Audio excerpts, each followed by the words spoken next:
C. Joseph Vijay எனும் நான்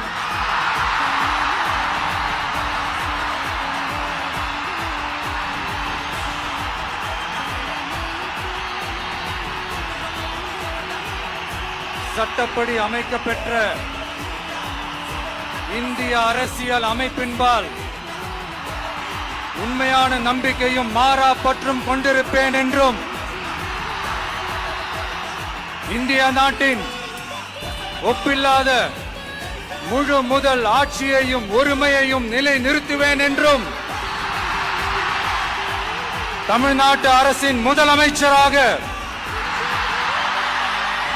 உண்மையாகவும் உளச்சான்றின்படியும் என் கடமைகளை நிறைவேற்றுவேன் என்றும்